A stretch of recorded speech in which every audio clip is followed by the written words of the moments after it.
इतना प्यार आगे ना हो जाए दोनों में से किसी की भी, हाँ सर भाई। नहीं तो बहुत जोर से गिरूंगा मैं। हाँ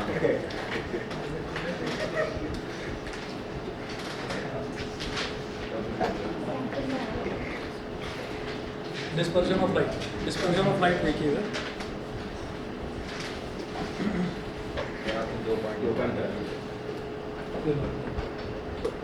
एक डायग्राम बना लीजिएगा।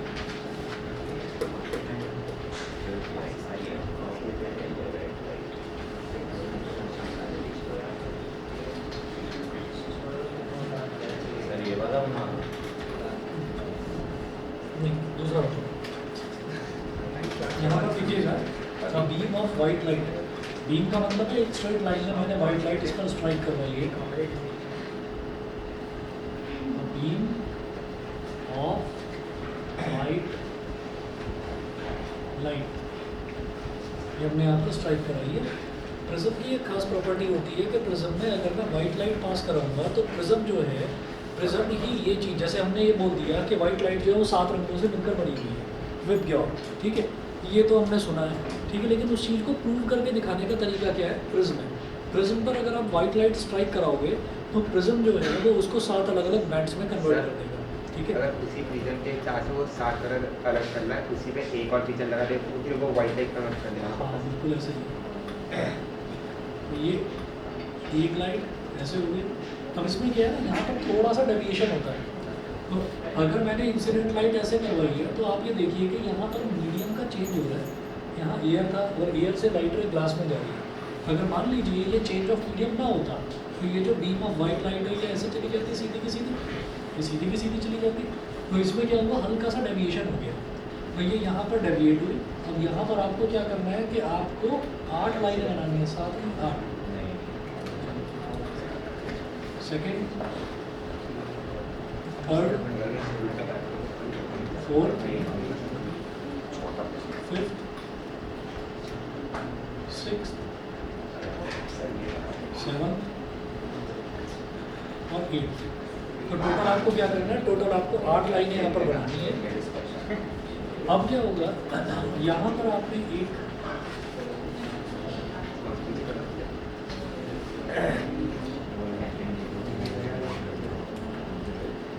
एक स्क्रीन आपने लगा दी, तो अब क्या होगा, यहाँ से निकलेगी जो लाइट वो ऐसे जाएगी।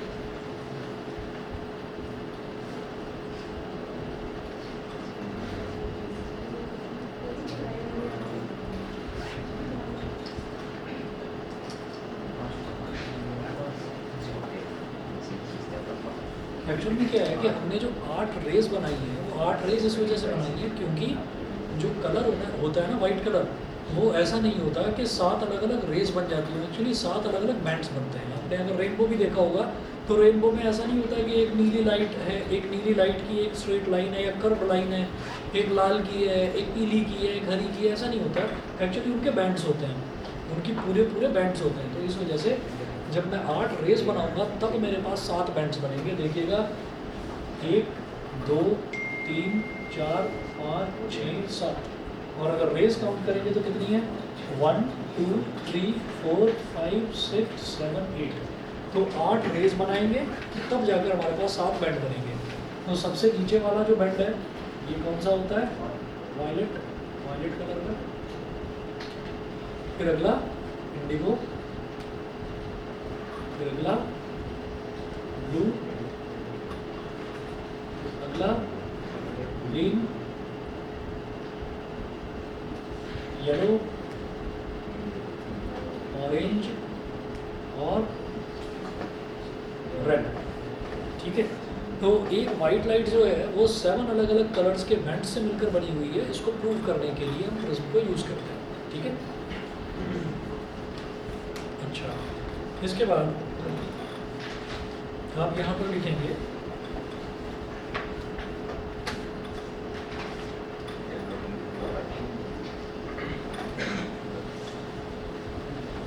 नोट करके लिखिएगा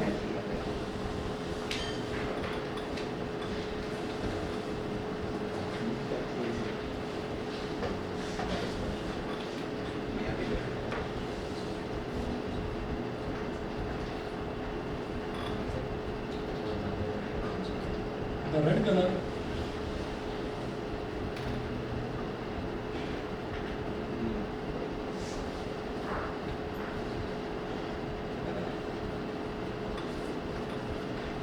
red color has maximum speed or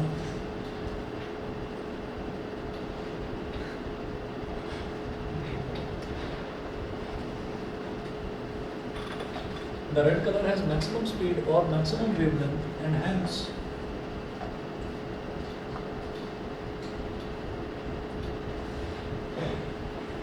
deviates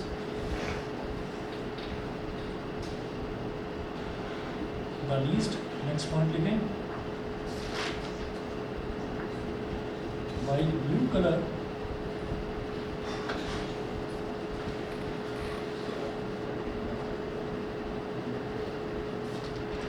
और ब्लू के नीचे यहाँ पर आप ना वॉयलेट भी लिख सकते हैं, मतलब ब्लू, वॉयलेट और इंडिगो ये तीनों लगभग एक ही शेड है, ये थोड़ा डार्क, ये थोड़ा लाइट, ये थोड़ा ऑरेंज, ऐसा होता है। एज मिनिमम स्पीड क्या बोल रहे हो, लगभग सेम से ही होता है, बस शेड का थोड़ा फर्क होता है, होते तीनों के तीनों ब्लू फैमिली को बिलोंग करते हैं। हाँ, स्पीड की बात हम करेंगे तो वॉयलेट की सबसे कम होती है। मैं भी समझाऊंगा ये क्या चीज़ है। वाइल ब्लू कलर, हाँ, while blue colour has minimum speed और minimum wavelength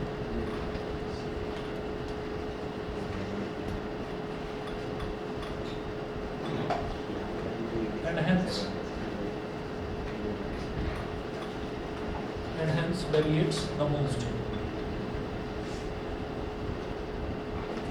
Deviates the most.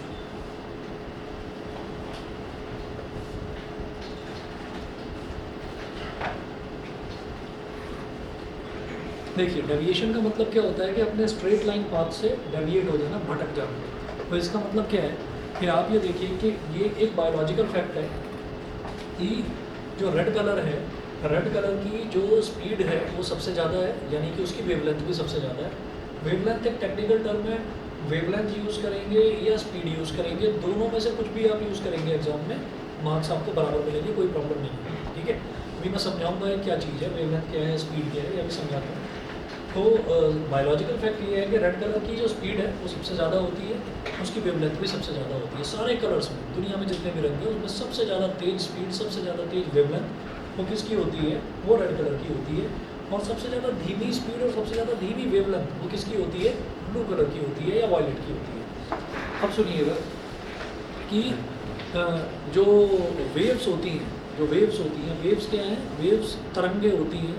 अब हमने ये कहा कि जब हम साउंड की बात करते हैं तो साउंड वेव्स अलग तरीके की वेव्स होती हैं, वो होती है लॉन्गिट्यूडनल वेव्स। अब हम बात करेंगे लाइट वेव्स की। लाइट वेव्स जो कि हमें दिखाई देती हैं चारों तरफ, जैसे हम अभी देख रहे हैं तो हमें चारों तरफ जो रोशनी है वो वाइट कलर की दिखाई दे रही है। यहीं पर अगर मैं क्या करूँ कि यहाँ पर ब्लू कलर का पेंट लगा दूँ इस ट्यूबलाइट के ऊपर, ठीक, तो मेरे को रोशनी चारों तरफ नीली नीली नज़र आने लगेगी। येलो कलर का लगा देंगे तो वो येलो कलर की नज़र आने लगेगी।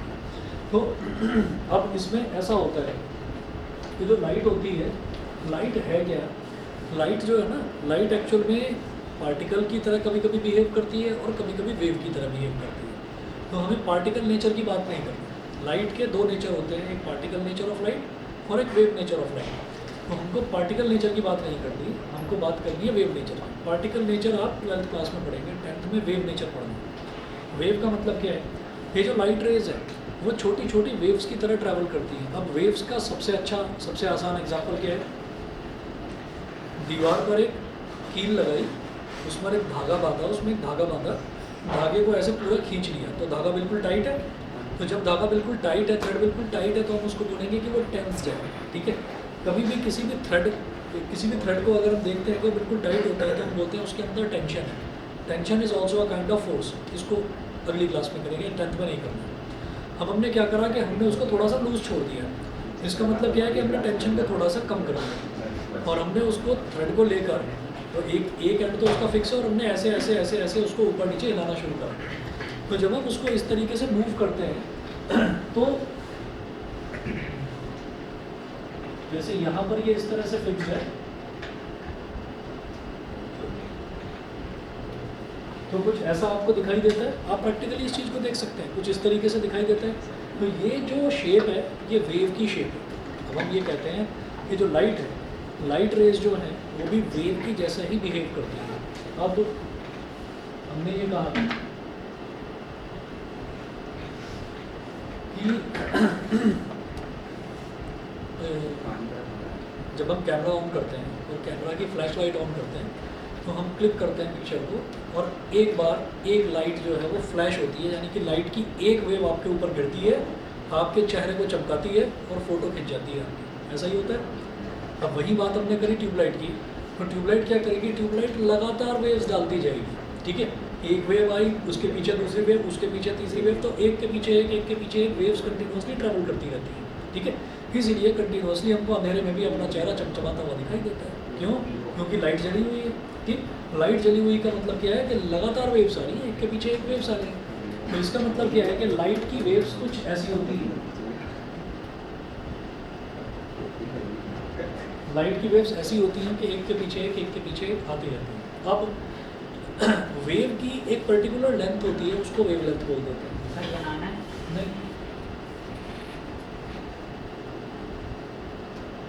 आपके मन में किसी भी तरीके का सवाल ना रहे, इस वजह से ये चीज़ मैं आपको बता रहा हूँ। क्योंकि लास्ट ईयर एक साउंड वाला चैप्टर था, उसमें वेव्स का पूरा टॉपिक था, वो आपका सिलेबस में से वो पूरा चैप्टर ही कट गया था, इसलिए बताना ज़रूरी है। तो आप ये समझिए कि ये एक वेव हो गई और इसकी जो लेंथ होती है, वेव की लेंथ को, उसी को हम वेवलेंथ बोल देते हैं। वेवलेंथ क्या है, उसके लिए एक टर्म यूज़ होती है, उसको बोलते हैं लैम्बडा। लैम्बडा कैसे होता है, जैसे आपके वाई बनाते हैं उसको उल्टा बनाते हैं, ऐसे ये लैम्बडा होता है,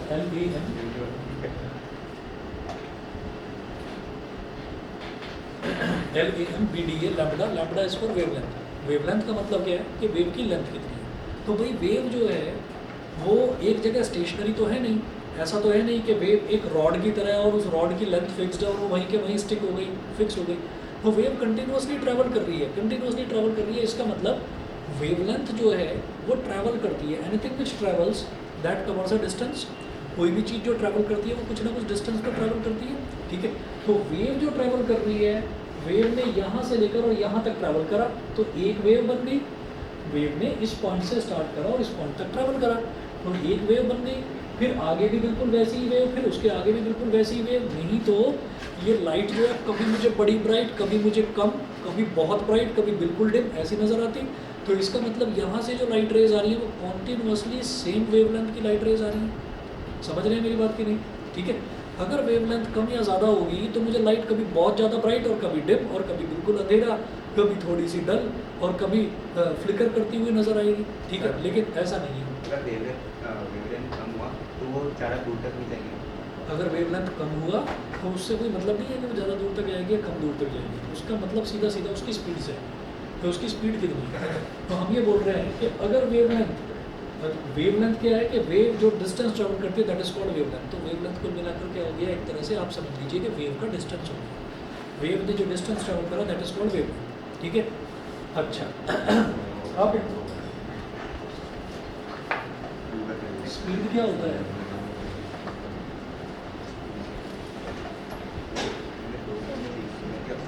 स्पीड क्या होता है? Distance upon time. ठीक है, अब यहाँ पर डिस्टेंस क्या है, वेवलेंथ। तो स्पीड को बोलो v और वेवलेंथ को बोलो लैम्बडा और t हो गया टाइम। अब एक बात देखिएगा कि v और लैम्बडा दोनों के दोनों न्यूमरेटर में लिखे हुए हैं। तो अगर किसी भी लाइट रे की अगर स्पीड ज़्यादा है तो उसकी वेवलेंथ भी ज़्यादा है, क्योंकि दोनों डायरेक्टली प्रोपोर्शनल है। अगर दोनों ही फ्रैक्शन के तौर पर लिखा हुआ है तो अगर दोनों ही न्यूमरेटर में, भाई अगर इधर v लिखा हुआ है तो v का मतलब क्या है, v/1। तो v बढ़ेगा तो लैम्बडा भी बढ़ेगा, लैम्बडा बढ़ेगा तो v भी बढ़ेगा। इसका मतलब अगर किसी, जैसे मैं रेड कलर की बात करता हूँ तो रेड कलर की अगर वेवलेंथ सबसे ज़्यादा है तो भाई उसकी स्पीड भी सबसे ज़्यादा है।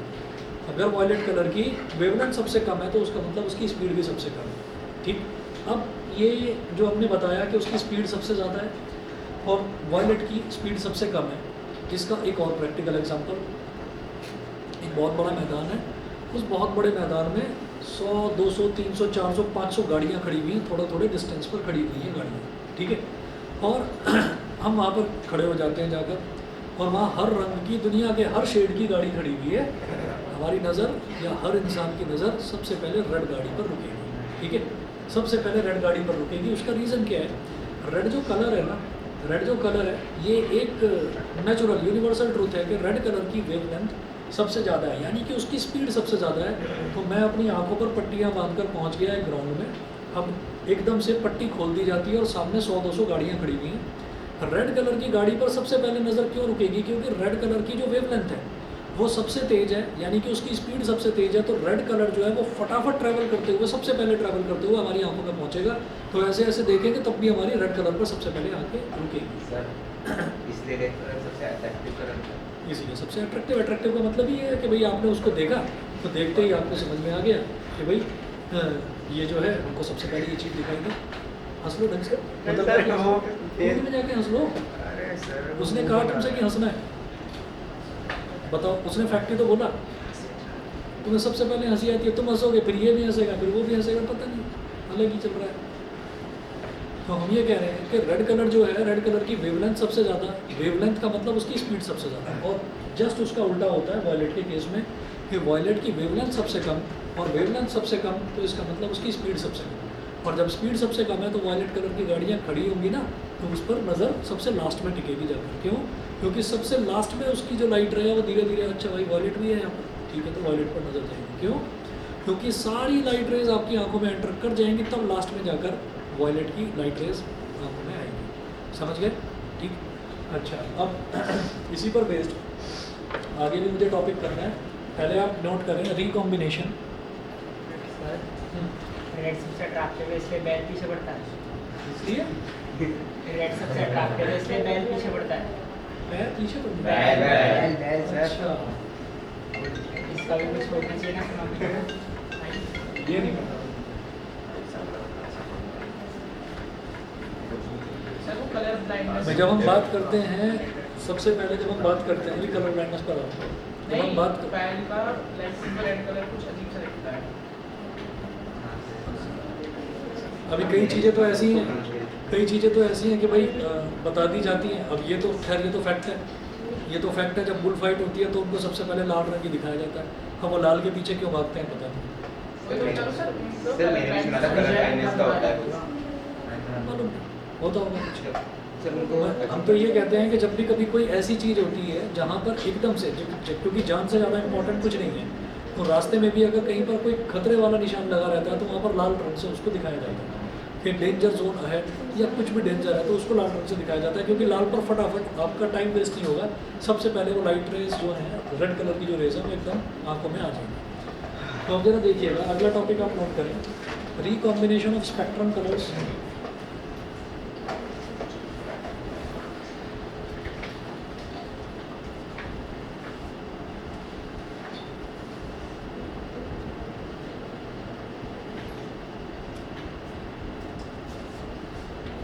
Recombination of spectrum colors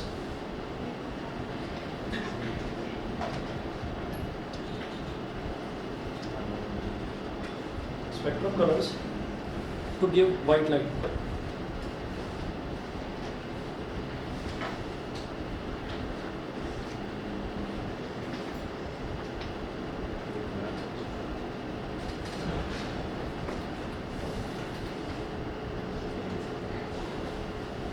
Recombination of spectrum colors to give white light। तो अगर मुझे वापस से वाइट लाइट चाहिए तो हमें क्या करना होगा कि ये जो प्रिज्म लगा हुआ है, इसी प्रिज्म के आगे उल्टा प्रिज्म लगा देना, इन्वर्टेड प्रिज्म लगा देना।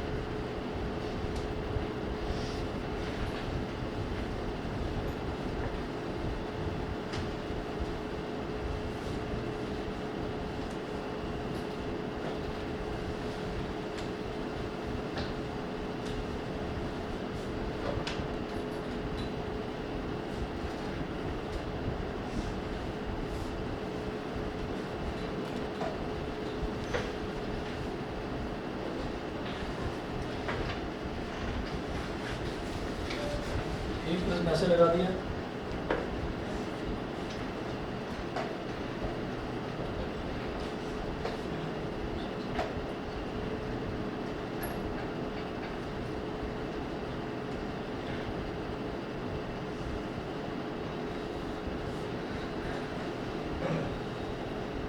तो अगर ये एयर से ग्लास में ना लाइट रे एंटर करती तो ये लाइट रे ऐसे सीधी चली जाती।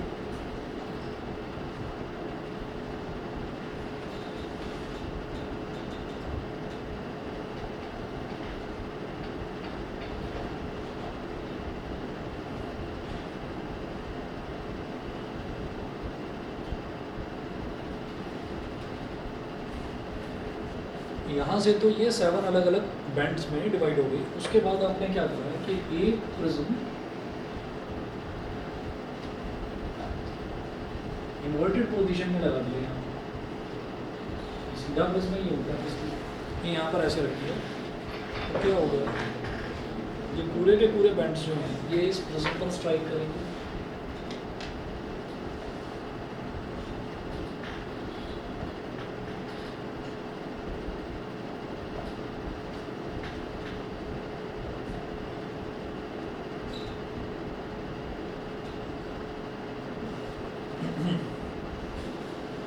स्ट्राइक करने के बाद में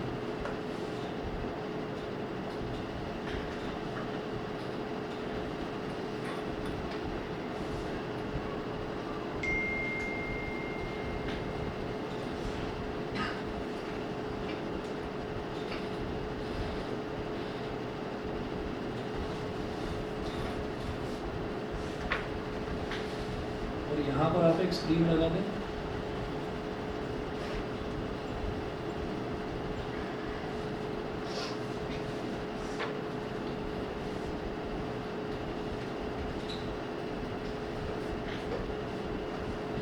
इधर मुझे एक पैच मिल जाएगा,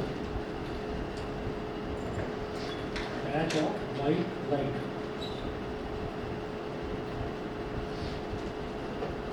तो वाइट लाइट ही हमारे पास इनिशियली थी और आफ्टर मतलब मेरे को इसके डिस्पर्जन के बाद भी अगर मेरे को वाइट लाइट चाहिए तो मैं क्या करूँगा, मैं एक प्रिज्म के बाद दूसरा प्रिज्म लगा दूँगा, लेकिन दूसरा प्रिज्म जो है वो इन्वर्टेड पोजीशन में होगा। ठीक है, ऑनलाइन वाले बच्चों को बता रहा हूँ बेटा, यहाँ पर मैंने लास्ट में लिखा हुआ है patch of white light, patch of white light, PATCH, patch of white light, ये लिखा है। अब इसका रीज़न लिख लीजिए, the recombination of 7 colors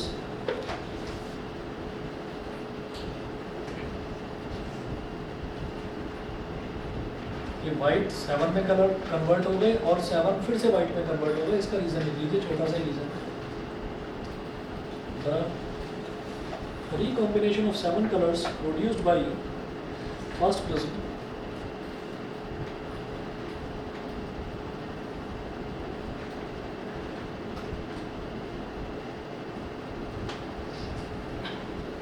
the recombination of 7 colors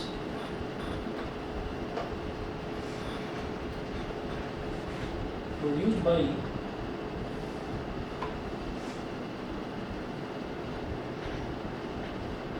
the recombination of 7 colors produced by first prism has been produced by first prism is due to the fact that the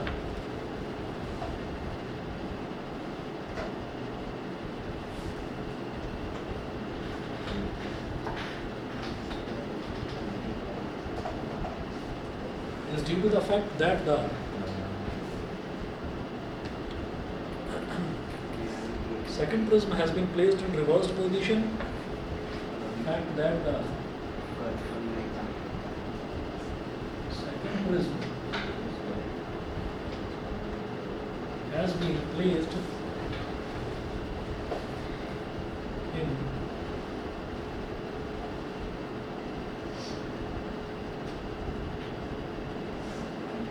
second prism has been placed in reversed position, due to which the refraction produced by second prism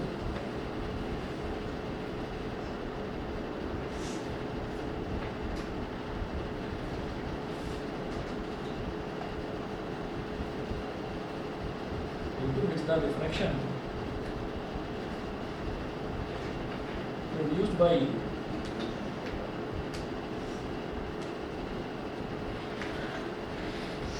the refraction produced by the second prism is equal and opposite to that produced by the first prism. Is equal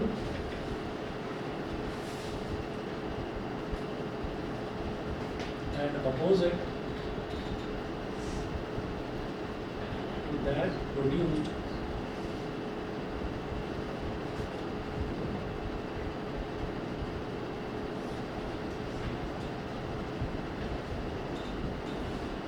equal and opposite to that produced by the first prism. Recombination of 7 colors produced by first prism. First prism ने क्या करा कि 7 रंगों में divide कर दिया, white light को 7 colours में डिवाइड कर दिया। डिवाइड करने के बाद में जो रिकॉम्बिनेशन हुआ, it is due to the fact that the second prism has been placed in reverse position. Second prism को कैसे रख दिया? रिवर्स पोजीशन में, उल्टी पोजीशन में रख दिया। तो उल्टी पोजीशन में क्या होगा? इसमें अगर सीधा सीधा हो रहा था डिस्पर्शन, तो उसमें क्या होगा? उल्टा होगा। ठीक है, वही काम हुआ। Due to which the refraction produced by second prism is equal and opposite to that produced by the first prism. तो फर्स्ट प्रिज्म के कंपैरिजन में इसका जो इसमें जो रिफ्रैक्शन होगा वो कैसा होगा? वो उल्टा होगा। ठीक है, तो इस वजह से आप ये समझ लीजिए कि जो 7 रंगों में डिवाइड हुआ था वो वापस वाइट कलर में आ गया। अब एक सवाल ये बनता है कि जब हम बात करते हैं एक वाइट लाइट की, तो वाइट लाइट डिवाइड हो जाती है 7 अलग अलग रंगों में। ठीक है, तो ऐसा क्या है कि लाल रंग का बैंड सबसे ऊपर रहता है और वायलेट का सबसे नीचे रहता है? इसका रीज़न स्पीड। स्पीड उसकी सबसे ज़्यादा है। हम तो ये लिख देंगे, इतना आंसर बहुत है, सफिशिएंट है। आप ये लिख देंगे कि रेड कलर की स्पीड ब्रैकेट में लिख देंगे वेवलेंथ, वो सबसे ज़्यादा है, इस वजह से that's why it deviates the least. ठीक है, लेकिन रीज़न समझिए जो आपको समझना है। आपने आंसर तो इतना लिख दिया, आंसर में आपको इतना लिख देंगे, इतने में पूरे मार्क्स मिल जाएंगे।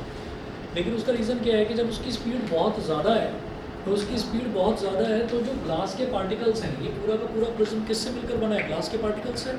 तो ग्लास के पार्टिकल्स क्या? सॉलिड के पार्टिकल्स। सोचिएगा कि मैं अपना हाथ ऐसे ही हवा में इस तरह से लहराता हुआ जा रहा हूँ, ठीक है, और वहीं रास्ते में स्विमिंग पूल आ जाता है और मैं उतनी ही स्पीड से अपने हाथ को पानी के अंदर डुबाकर और लहराने की कोशिश करता हूँ, तो क्या लहरा पाऊँगा? नहीं ना। तो मेरा हाथ फिर जो पहले बड़ी तेज़ी से ऐसे ऐसे लहरा रहा था, अब वो धीरे धीरे ऐसे लहराएगा। इसका रीज़न क्या है कि अंदर जो वाटर के जो पार्टिकल्स हैं वो एयर के कंपैरिजन में थोड़ा सा डेंसली पैक्ड है, तो वो हमारा जो हाथ का मोशन है उसको वो क्या करेंगे? ऑब्स्ट्रक्ट करेंगे, रोकेंगे। इस वजह से वो थोड़ा सा मोशन उसका स्लो हो जाएगा। अब क्या है कि एयर में बड़ी तेज़ी से ये वाइट लाइट ट्रैवल करती हुई आ रही थी और एकदम से ये एंटर कर गई इस प्रिज्म के अंदर। प्रिज्म की प्रॉपर्टी थी कि वाइट लाइट को तुरंत उसके जो 7 कॉन्स्टिट्यूएंट्स हैं उसमें डिवाइड कर देगा, डिवाइड कर दिया। लेकिन जो रेड कलर था, रेड कलर की स्पीड सबसे ज़्यादा थी, तो रेड कलर उसके बावजूद भी, उसकी स्पीड सबसे ज़्यादा थी, उसके बावजूद भी वो बहुत तेज़ी से निकलने की कोशिश करेगा यहाँ से। लेकिन फिर भी भाई सॉलिड में आ गए हो, अब आप पहले एयर में ट्रैवल कर रहे थे, अब आप सॉलिड में आ गए हो, तो सॉलिड थोड़ा तो आपकी स्पीड को रोकेगा ही। तो वो क्या करेगा कि वो उसकी स्पीड जो बड़ी तेज़ी से जा रही थी वो उसकी स्पीड को रोकने की कोशिश करेगा। तो इस वजह से उसमें जो डेविएशन है वो थोड़ा सा ही हो पाता है, ज़्यादा नहीं हो पाता, क्योंकि उसकी स्पीड ज़्यादा है, वो जल्दी से बाहर निकलने की कोशिश करता है रेड कलर। समझ गए? और जो ब्लू कलर है उसकी वेवलेंथ सबसे कम, स्पीड सबसे कम, बॉडी धीरे धीरे धीरे धीरे जा रहा है। अब जब वो धीरे धीरे जा रहा है तो उसको जो ये सॉलिड पार्टिकल्स हैं ये अपनी तरफ खींचने की कोशिश करेंगे। समझ गए? क्लियर है? तो ये कॉन्सेप्ट होता है। लेकिन जब क्वेश्चन आपसे एग्जाम में पूछा जाएगा तो आपको सिर्फ इतना लिखना है कि भाई उसकी स्पीड सबसे ज़्यादा है, ब्रैकेट में वेवलेंथ मेंशन कर देना, स्पीड सबसे ज़्यादा है, वेवलेंथ सबसे ज़्यादा है, that's why it gets deviated the least, उसमें डेविएशन सबसे कम होता है। ठीक, और जिसकी स्पीड जिसकी स्पीड सबसे ज़्यादा है उसमें डेविएशन सबसे कम, जिसकी स्पीड सबसे कम उसका डेविएशन सबसे ज़्यादा। ठीक, क्लियर है? उसके बाद नेक्स्ट टॉपिक नोट करेंगे rainbow, the rainbow.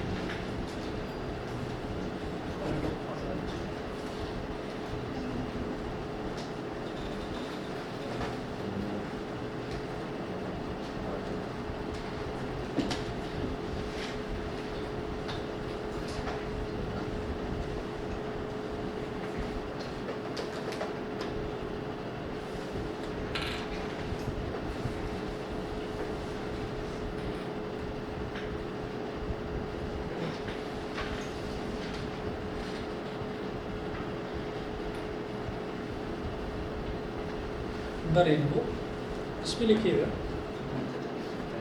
The rainbow is an arc of 7 colours visible in the sky.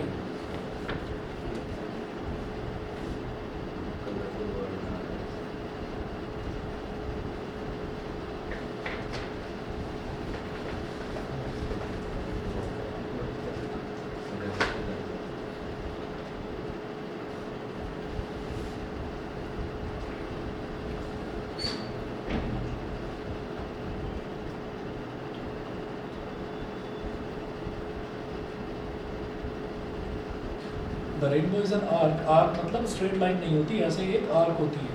The rainbow is an arc of 7 colours visible in the sky which is produced by the dispersion of sun's light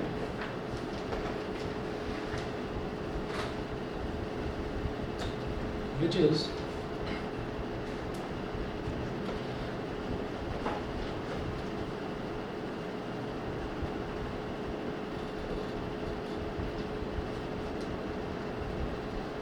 produced by the dispersion of sun's light, which is produced by the dispersion of sun's light by raindrops in the atmosphere.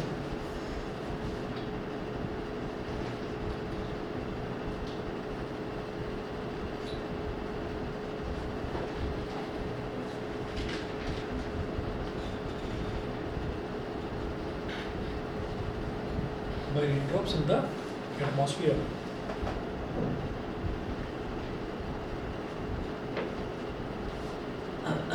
Reason में लिखिएगा, atmosphere में क्या कोई prism है क्या? Atmosphere में क्या कोई प्रिज्म है क्या? जो वाइट लाइट है, वो वाइट लाइट जो है, जो रेन ड्रॉप्स हैं, वो रेन ड्रॉप्स ही प्रिज्म की तरह काम करती हैं।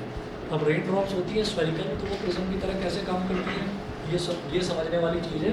पेपर में नहीं समझाना, पेपर में तो जो रीज़न मैं अभी आपको लिखवा रहा हूँ 2-3 लाइन का, वो रीज़न लिख देना बस, ठीक।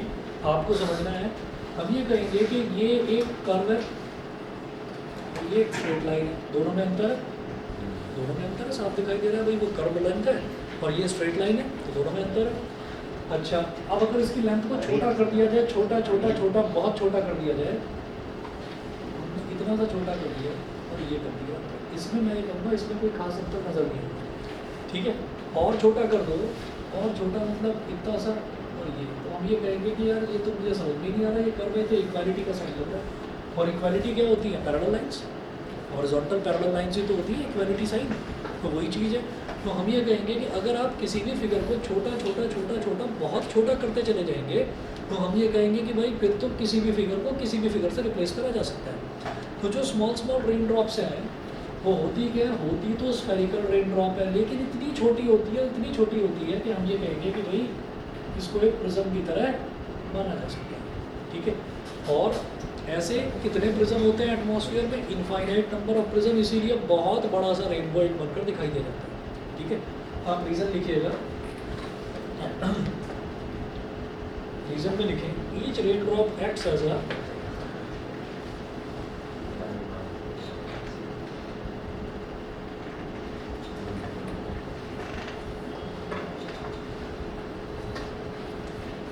each raindrop acts as a tiny glass prism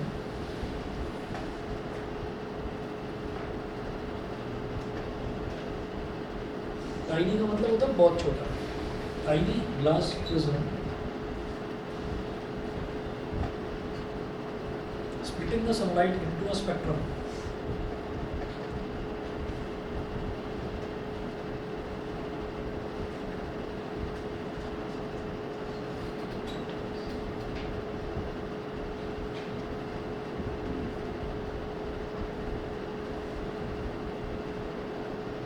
Splitting the sunlight into a spectrum. अब इसका एक डायग्राम बनाएंगे।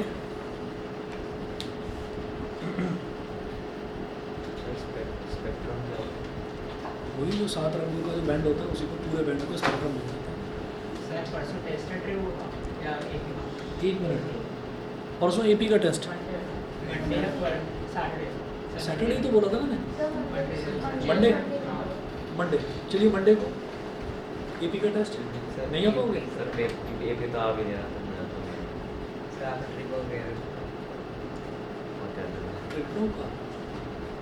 ट्रिग्नो का कितने बच्चे टेस्ट करना चाह रहे हैं? थोड़ा ढंग से हाथ ये हाथ बेचारा जरा सा नीचे, सर मैंने पास कर लिया ना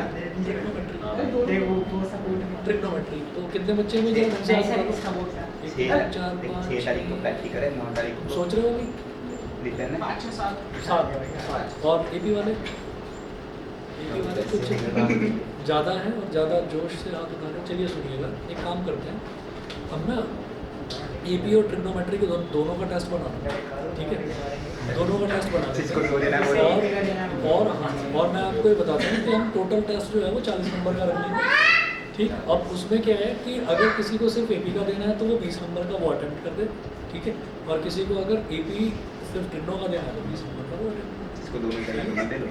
जिसको दोनों देना है, जिसको जो क्वेश्चन आते हैं वो कर लें। ठीक है। नहीं, ये नहीं होगा, AP दोनों और में से ट्रिग्नोमेट्री क्या दोनों? दोनों में से कोई एक ही देना होगा या दोनों देना होगा, बता देना पहले। क्या नहीं? ये नहीं कि नहीं सर अभी ठीक सा लग रहा है ना कर सकते हैं, नहीं अभी थोड़े से टफ लग रहा है क्वेश्चन, तो ट्रिग्नोमेट्री मैंने करके नहीं आया। सर मंडे को मंडे मंडे नहीं यार, ट्यूसडे को ना बैक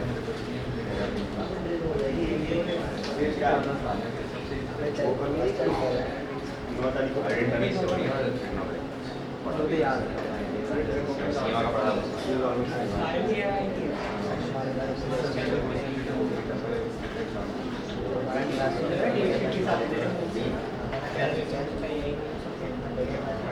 उसने मुझे 3 बार बोला मैं 8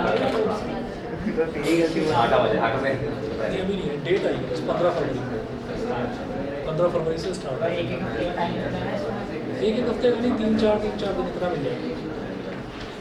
किसी किसी पेपर में होते हैं बच्चे लगी तो एक हफ्ते का भी मिल जाता है। सर बीच में और सबका सही एक साथ ये सबका एक साथ होता है। मैं ये कह रहा हूँ कि कई बार ऐसा होता है सोशल स्टडी में 3 या 4 दिन मिल गए, मैथ्स में 6 दिन मिल गए, कभी कभी ऐसा होता है। जैसे इस बार मैथ्स में शायद साइंस में 12 या 13 दिन मिल गए। पूरे ये यहाँ पर कोविड का चक्कर है ना, इस वजह से। सर हमको भी मिलना चाहिए, हमारे से बहुत ज़्यादा है।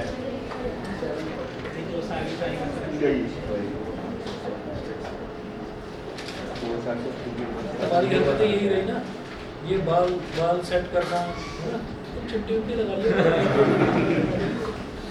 अगर हरकतें यही रही तो तुम्हें 20 दिन भी मिल जाए, महीना भर भी मिल जाए तो भी कम ही पड़ेगा। क्यों पूरा टाइम तो मोबाइल फोन में जाना है।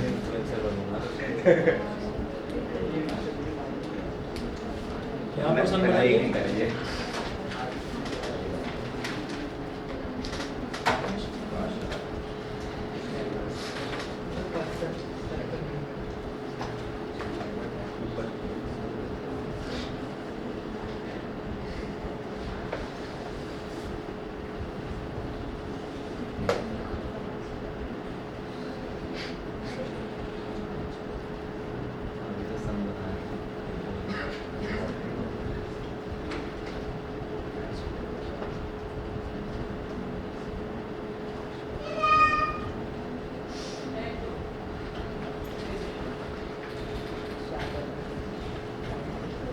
ये कर लिया। अब ये जो मैंने एक ये सर्कल सा बना रखा है, तो ये क्या है कि ये एक स्फेरिकल ड्रॉप है, रेन ड्रॉप है। अब होता क्या है कि किसी भी रेन ड्रॉप की अगर हम बात करें तो उस रेन ड्रॉप में ऐसा होता है कि वो ट्रांसपेरेंट होगी, क्योंकि पानी की बनी हुई है, ट्रांसपेरेंट है। तो अगर हम किसी भी शीशे की बात करते हैं या शीशे की नहीं ट्रांसपेरेंट ग्लास की बात करते हैं, चाहे इसी ग्लास की बात कर लो, तो यहाँ पर भी आप ये देखिए थोड़ा सा आपको चीज़ बाहर की दिखाई देंगी और थोड़ा सा खुद की भी इंप्रेशन आपको दिखाई देगी। किसी भी ग्लास में अगर हम बात करें ट्रांसपेरेंटली अगर हम देखें तो थोड़ा बहुत हमें अपनी खुद की इमेज भी दिखाई देती है। इसका मतलब थोड़ा बहुत रिफ्लेक्शन होता ही है और थोड़ा बहुत जो है रिफ्रैक्शन होता है। रिफ्रैक्शन एक्चुअली ज़्यादा होता है, रिफ्लेक्शन कम होता है, ठीक है। किसी भी अगर हम ग्लास पहन के आर पार देखें तो आप ये देखिएगा कि इसमें क्या होगा कि थोड़ा सा रिफ्लेक्शन होगा और थोड़ा सा रिफ्रैक्शन होगा। तो इसमें क्या है कि जैसे इधर भी एक ट्रांसपेरेंट सरफेस थी और इधर भी एक ट्रांसपेरेंट सरफेस है। तो यहाँ पर एक कॉन्सेप्ट होता है टोटल इंटरनल रिफ्लेक्शन। और टोटल इंटरनल रिफ्लेक्शन क्या है कि ये लाइट है, ऐसी लाइट है,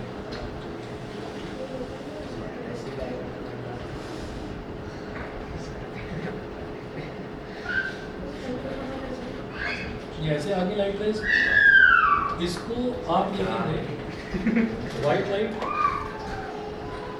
8 लाख मुश्किल से बनते हैं। वही तो सर मैंने ऐसा वापस पता ही नहीं चलेगा। white light from the sun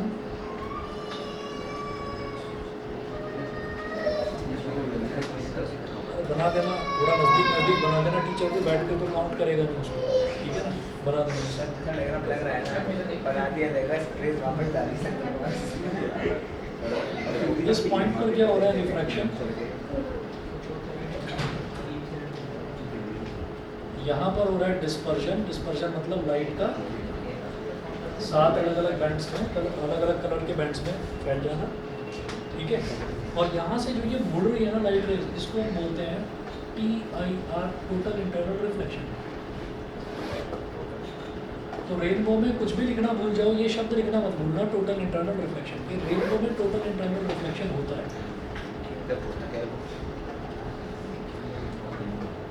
ये जो दिखाई दे रहा है ना, ये टकरा कर ये वापस आ रहा है, पर टोटली लाइट रिफ्लेक्ट हो गई, टोटल इंटरनल रिफ्लेक्शन। शरीफ वो बॉटल ये चीज़ प्रिज्म में नहीं होती। ये चीज़ प्रिज्म में क्यों नहीं होती? क्योंकि प्रिज्म का सरफेस एरिया बड़ा है, इसका सरफेस एरिया बहुत छोटा है, तो इसमें से निकल पाने में लाइट रेज को प्रॉब्लम होती है, तो वो रिफ्लेक्ट बैक हो जाती है।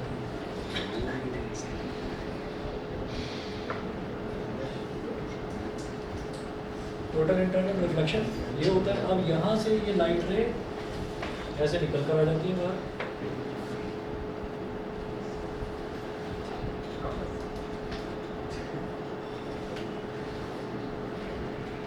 ये क्या बन गया? रेनबो। रेनबो। और यहाँ पर आप बना देना, ऐसे करते हैं, एक कर्व ऐसे, एक कर्व ऐसे, इधर थोड़ा सा डार्क कर देते हैं और इसको ऐसे और ऐसे कर देते हैं। यहाँ लिखते हैं ऑब्जर्वर साइन। ऑब्जर्वर साइन आग है। यहाँ पर हाँ आप तुम्हारी यहाँ के इतनी बड़ी तुम्हारी है, ठीक है, ऑब्जर्वर साइन। तो ये यहाँ से हमको इस तरीके से दिखाई देता है रेनबो। ऑनलाइन वाले बताए भाई, क्लियर है? विधि, Sumil,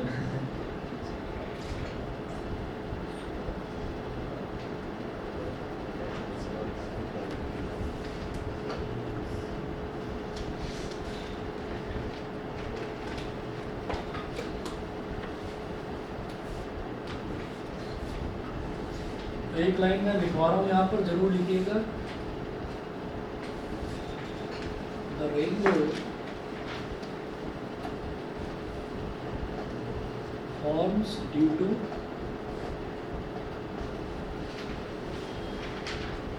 total internal reflection. Prism में अगर आपसे ये पूछ लिया जाए, प्रिज्म में अगर आपसे ये पूछ लिया जाए कि रेड लाइट सबसे कम डेविएट क्यों होती है, तो आप उसमें दुनिया भर की सारी कहानी लिख दो और आप ये लिखना भूल जाओ कि उसमें जो रेड लाइट है उसकी स्पीड सबसे ज़्यादा होती है, तो नंबर नहीं मिलेंगे, कितनी भी कहानी लिख देना। ऐसी रेनबो कितना भी सुंदर बना लेना, कितनी भी कहानी लिख देना, अगर ये शब्द नहीं लिखा टोटल इंटरनल रिफ्लेक्शन, तो टीचर वहाँ पर नंबर नहीं देगा। तो जो इंपॉर्टेंट वर्ड्स हैं उनको जब आप मेंशन करेंगे ना, मेंशन करने के साथ अंडरलाइन भी कर देना, ठीक है, क्योंकि टीचर के पास उतना टाइम नहीं होता कि वो पूरी एक एक लाइन पढ़कर उसको चेक करें। तो इंपॉर्टेंट वर्ड्स जितने भी हैं उनको अंडरलाइन करके और फिर आगे बढ़ाएंगे। उसके बाद अगला टॉपिक लिखिएगा atmospheric reflection.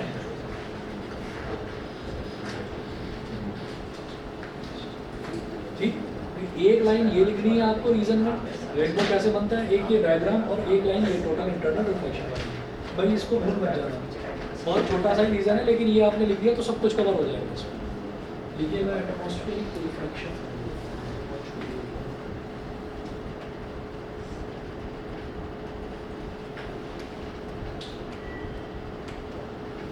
Atmospheric reflection. The refraction of light caused by Earth's atmosphere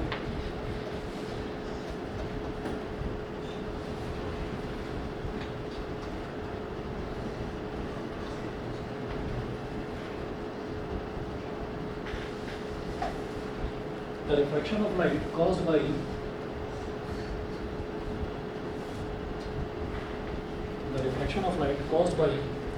the Earth's atmosphere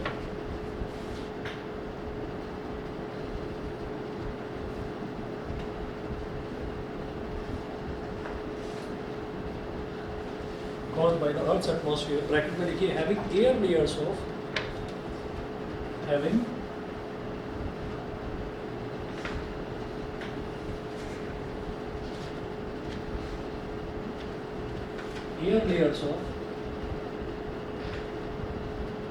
varying optical having air layers of varying optical densities is called atmospheric refraction. Is called